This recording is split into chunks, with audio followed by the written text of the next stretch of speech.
धुएं के बादल है दुनिया ये मादर है, छोड़ जोरी से दादर है शोर, वाइब जैसे कान में कादर है, बादशाह भी बोले लड़का ये पागल है पागल है। स्वागत है आपका मेरे चैनल कॉमर्स गुरुजी पर। और लास्ट पार्ट में हमने नेगेटिव एमपी तक पढ़ लिया था। आज हम पढ़ने वाले हैं प्रोडक्शन फंक्शन, जो हमारा क्लास 11 सीए, सीएमए, सीएस हर किसी में इकोनॉमिक्स का हिस्सा है। तो प्रोडक्शन फंक्शन का आज हम यहाँ से स्टार्ट करेंगे, रिटर्न्स टू अ फैक्टर से, जो एक लॉ ऑफ वैल्यू प्रपोर्शन पर काम करता है। देखो, consider a situation when land is a fix factor and labour is a variable factor. एक सिचुएशन मानो कि जहां पर आपका लैंड है वो एक फिक्स फैक्टर है और जो लेबर है वो वेरिएबल फैक्टर है। फिक्स फैक्टर वेरिएबल फैक्टर तो पता है आप लोगों को। और जो फार्मर है वो वहां पर वीट प्रोड्यूस कर रहा है। सिंस जो लैंड है वो हमारा फिक्स फैक्टर है, he can produce more of wheat only by using more and more labour. Land उसका जो फिक्स फैक्टर है, अगर वो वहां पर ज्यादा से ज्यादा प्रोडक्शन करना चाहता है तो वो लेबर बढ़ाए तभी कर सकता है, क्योंकि वो तो हमारा फिक्स फैक्टर है। तो यहां पर हमारा एक इंपॉर्टेंट क्वेश्चन क्या राइज होता है, will every additional unit of labour employed on the given land yield the same amount of additional output of wheat. मतलब क्या जितना वो एडिशनल लेबर एम्प्लॉय करेगा उतना ही एडिशनल आउटपुट होगा, ऐसा होगा या नहीं। In other words, while MP of the labor remain constant for each and every additional unit of labor employed, या फिर ऐसा होगा कि जैसे जैसे लेबर बढ़ाएंगे MP सबका सेम रहेगा। डोंट से मे बी, कह नहीं सकते, हो भी सकता है नहीं भी।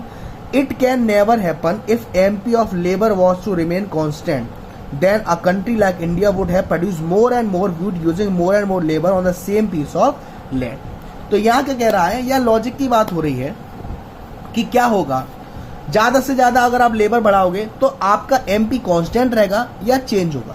The fact of the matter is that MP must eventually diminish. इसका फैक्ट क्या है, वर्क करते करते एक टाइम पर, मैंने क्या बताया था, ऊपर कंसेप्ट पढ़ाया आपने, नेगेटिव एमपी, यानी कि लेबर बढ़ाते जाओगे तो एक एम्प्लॉयमेंट ऐसा आएगा जिसे आप कहते हो डिसगाइज्ड अनएम्प्लॉयमेंट। इसी से क्या होता है, इसी एक लॉ को हम कहते हैं लॉ ऑफ वेरिएबल फैक्टर के साथ कंबाइन करोगे तो जो हमारा एमपी होगा वो पहले तो बढ़ेगा, फिर वो घटेगा और एक टाइम पर नेगेटिव चला जाएगा, जिसको मैं कह रहा हूं returns to a factor. Returns to a factor means variable factor को इंक्रीज कर करके फिक्स फैक्टर के साथ हम एडिशनल यूनिट प्रोड्यूस करना चाह रहे हैं। अब पढ़ेंगे इस लॉ के बारे में। Law of variable proportion states that as more and more of the variable factor is combined with the fix factor, जब ज्यादा से ज्यादा वेरिएबल फैक्टर कंबाइन होगा फिक्स फैक्टर के साथ, जो मार्जिनल प्रोडक्ट है वेरिएबल फैक्टर का वो इनिशियली राइज, पहले तो बढ़ेगा, फिर एक सिचुएशन ऐसी आएगी जहां पर वो गिरना स्टार्ट कर देगा और वो जीरो और नेगेटिव भी हो जाएगा। क्या एमपी राइज हो सकता है? Yes, MP of the variable factor can rise but only in a situation when the fix factor is not fully utilised. MP हमारा बढ़ सकता है, राइज कर सकता है, कब कर सकता है, जब आपका जो फिक्स फैक्टर है वो पूरा का पूरा यूज नहीं हुआ। मतलब if ideally 4 full time worker are needed to cultivate 2 hectare of land, 4 full time worker चाहिए जो 2 हेक्टर के लैंड पर वर्क करेंगे। एमपी में increase when initially less than 4 worker are employed. MP बढ़ेगा जब तक आपने पूरे 4 वर्कर नहीं लगा लिए, 3 वर्कर लगे हैं, है ना। एमपी मैक्सिमम पे होगा जब 4 वर्कर एम्प्लॉयड होंगे, और एमपी गिरना शुरू कर देगा जब 4 से ज्यादा लोग काम करें। क्लियर है? क्लियर है बेटा? तो अब एक टेबल के साथ मैं इसको प्रूव करूंगा आपके सामने। ये देखिए, यूनिट ऑफ लैंड सेम है, वो तो फिक्स है। लेबर 1 2 3 4 5 6 7 8 लेबर है। पहले 1 लेबर थी, 2 लेबर थी, 3 लेबर थी, काम बिल्कुल सही चल रहा था। तो मान के चल रहा हूं मैं कि जो लैंड है उस पर काम करने के लिए 3 लेबर सफिशिएंट है। जैसे ही लेबर बढ़ती गई, टीपी भी बढ़ा, एमपी घटना शुरू कर दिया और धीरे धीरे नेगेटिव भी चला गया। क्लियर है? मतलब क्या कह रहा है कि जिस काम को जितने लोगों की जरूरत है, अगर आप उससे ज्यादा कर दोगे तो आपका जो एमपी है, मार्जिनल प्रोडक्ट है, वो पहले शुरुआत में राइज होगा, फिर कम होगा, फिर जीरो हो जाएगा और नेगेटिव भी चला जाएगा। और मैं आपको बता चुका हूं कि नेगेटिव एमपी क्यों जाता है। तो इसलिए जो हमारा रिटर्न्स टू फैक्टर होता है उसके 3 कंडीशन होती है, एक increasing returns to a factor, एक diminishing return to a factor, और एक negative returns to a factor. यहां आप इसका ग्राफ भी बना सकते हो। ये देखो, ये जो इंक्रीजिंग वाली है ये स्टेज 1 है। अब यहां जैसी चेंज आया तो इसको मैं कहता हूं पॉइंट ऑफ इन्फ्लेक्शन, यानी कि अब स्टेज 1 से स्टेज 2 यानी गिरना शुरू हुआ, और स्टेज 3 नेगेटिव। तो जो हमारा स्टेज 1 यानी कि इंक्रीजिंग से डिमिनिशिंग में जब जाता है उस पॉइंट को हम कहते हैं पॉइंट ऑफ इन्फ्लेक्शन। क्लियर है? क्लियर है बेटा यहां तक? अब आपसे पूछा जाए increasing returns to a factor के कारण क्या होते हैं? Increasing returns to a factor के कारण क्या होते हैं? सबसे पहला, fuller utilisation of the fix factor. मैंने बताया था आपको, in the initial stage fix factor remains under utilise, its fuller utilisation call for greater application of the value factor. मैंने क्या बताया? जिस फिक्स फैक्टर का जितना यूटिलाइजेशन होना चाहिए उतना ही हो रहा है तो वो क्या होगा? Increase to a factor. Division of labour and increase in efficiency, आपने लेबर को अच्छे से डिवाइड कर रखा है और उनकी एफिशिएंसी इंक्रीज हो रही है, यानी काम को कम से कम कीमत पर, विदाउट वेस्टिंग एनी रिसोर्सेज। तीसरा, better coordination between the factor, जो हमारे फैक्टर्स हैं फिक्स फैक्टर और वैल्यू फैक्टर, उनके बीच में जो कोऑर्डिनेशन है वो अच्छा है।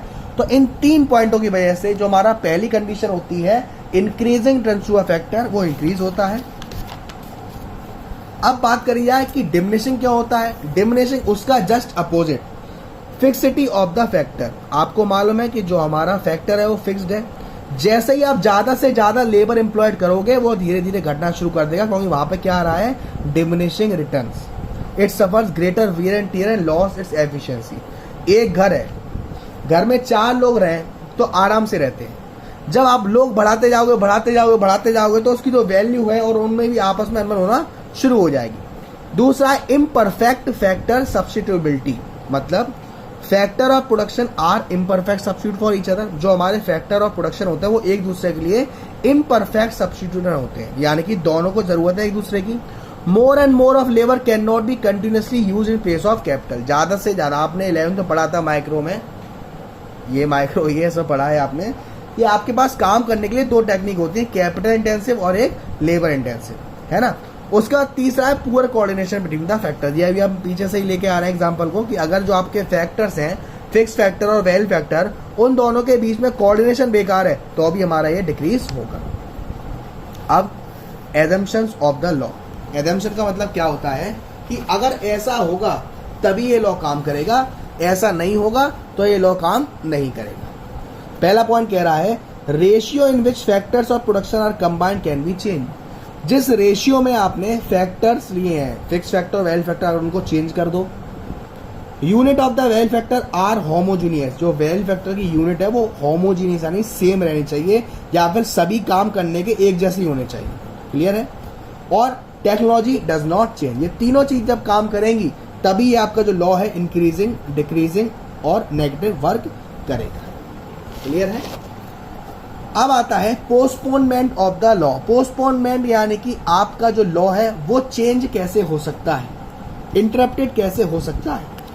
When there is an improvement technology, यानी कि जो आपने वो 3 चीज पढ़ा उनमें जब भी चेंज हो जाएगा तो आपका लॉ क्या है? पोस्टपोन हो जाएगा। अब यहाँ पे एक क्वेश्चन दिया है, रिलेशनशिप बताना है टीपीएमपी का और एपीएमपी का।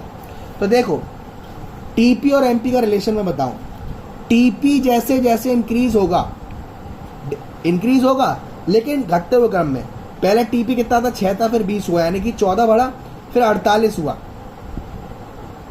फिर 72 हुआ, फिर 80 हुआ। देखो यहाँ बढ़ रहा है लेकिन घटते हुए क्रम में बढ़ रहा है। पहले 6 था, पहले 6 था, फिर 14, फिर 28, इसके बाद घटना शुरू हो गया।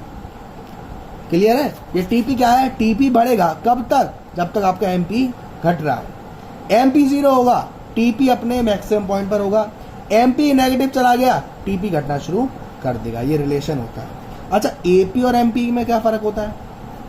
एपी और एमपी में क्या फर्क होता है? एपी जब इंक्रीज होगा तब एमपी ज्यादा होगा एपी से। एपी जब डिक्रीज होगा तब एमपी ज्यादा डिक्रीज होगा एपी से। मतलब एपी इंक्रीज होगा तब एमपी ग्रेटर देन एपी, और एपी डिक्रीज होगा तब एपी ग्रेटर देन एमपी। एक जस्ट उल्टा चलता है। और जहां आपने देखा कांस्टेंट हो गया वहां पर पॉइंट दोनों के सेम हो जाते हैं। तो ये रिलेशन है टीपीएमपी का। एक बार मैं यहाँ पे बोल के भी समझाऊंगा आपको। सबसे पहला टीपीएमपी का, जैसे जैसे एमपी बढ़ेगा टीपी बढ़ेगा इंक्रीजिंग रेट से। एमपी जैसे घटना शुरू कर दिया टीपी बढ़ेगा लेकिन डिमिनिशिंग रेट से। क्लियर है? तीसरा, एमपी 0 होगा, टीपी अपने मैक्सिमम पॉइंट पर होगा, और जैसे ही टीपी एमपी नेगेटिव चला गया टीपी घटना शुरू कर देगा। ये तो आपका रिलेशन है टीपी और एमपी में। बात करी जाए एपी और एमपी की, एपी इंक्रीज होगा, कौन ज्यादा है? एमपी ज्यादा है।